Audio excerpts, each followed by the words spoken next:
Hello, everyone, and welcome.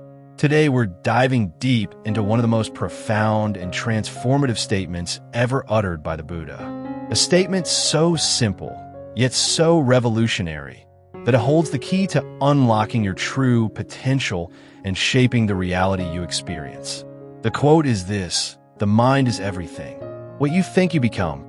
Think about that for a moment. The mind is everything. What you think you become. It's not just a nice philosophical idea. It's a practical blueprint for life. Over the next few minutes, we're going to unpack this powerful wisdom, understand why it's true, and most importantly, learn how you can apply it to fundamentally change your life for the better, starting today. Let's start with the first part. The mind is everything. What did the Buddha mean by this? He wasn't suggesting that the physical world around us, this chair, this room, the trees outside, isn't real. What he meant is that our experience of reality, our perception, our joy, our suffering, our meaning-making, all of it is entirely constructed by our minds. Think of your mind as a sophisticated filter or a lens through which you view the world. If your mind's filter is clouded by negativity, anxiety, or resentment, then even the most beautiful sunset might appear dim, or a kind word might be misinterpreted as sarcasm. Conversely, if your mind's filter is clear, filled with gratitude and optimism, then even a challenging situation can be seen as an opportunity for growth, a lesson to be learned. Consider this common scenario. Two people are stuck in the exact same traffic jam. One person becomes furious, honking their horn, cursing, their blood pressure rising. They are suffering immensely.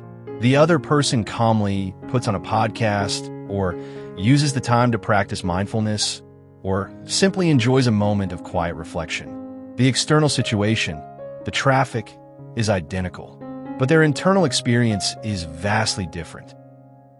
Why? Because the mind is everything. Their minds, their filters, created two entirely different realities from the same event.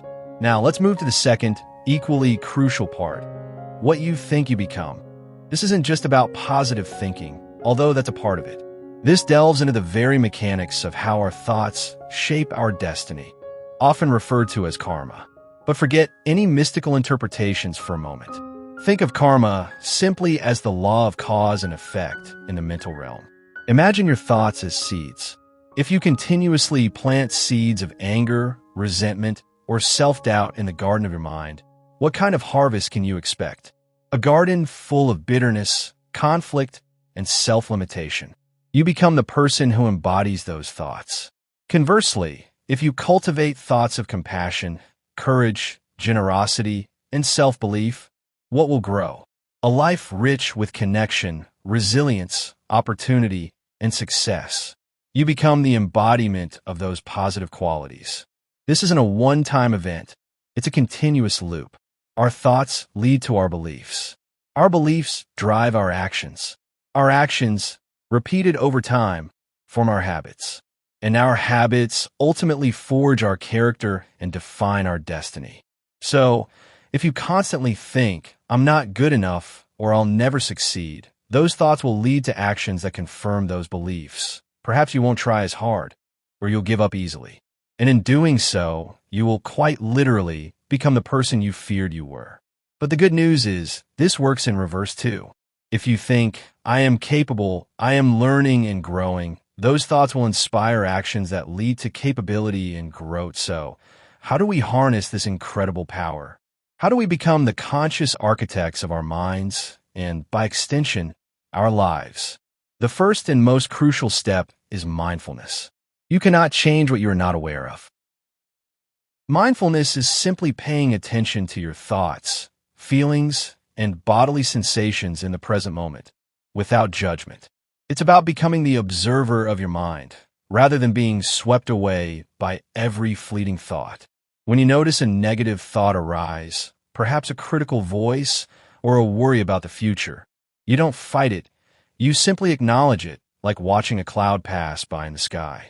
Once you become aware of these thought patterns, the next step is cultivating the opposite. If you notice a thought like, "I can't do this," don't just passively accept it. Gently, but firmly, offer an alternative. I will try my best, and I will learn from the outcome, no matter what. If you find yourself thinking critically of others, try to find a thought of empathy. Like me, this person is also seeking happiness and trying to avoid suffering. This isn't about denial. It's about conscious redirection and mental training.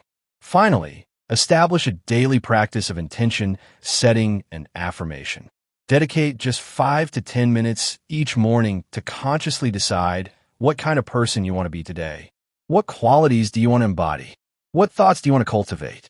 For example, you might silently repeat, "Today, I choose to be patient," or "Today, I choose to be grateful." This proactive mental work sets the tone for your entire day and reinforces the mental pathways that serve your highest self. Remember, the Buddha didn't just share spiritual platitudes. He offered profound psychological insights and practical tools for human flourishing.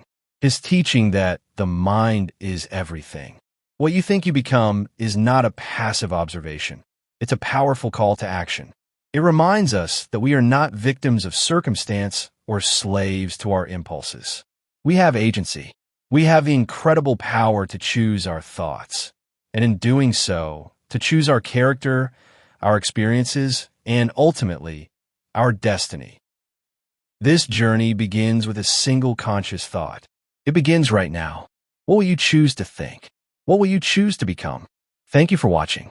If you found this video helpful, please like, share, and subscribe for more insights into ancient wisdom for modern living. Until next time, nurture your mind and live your best life.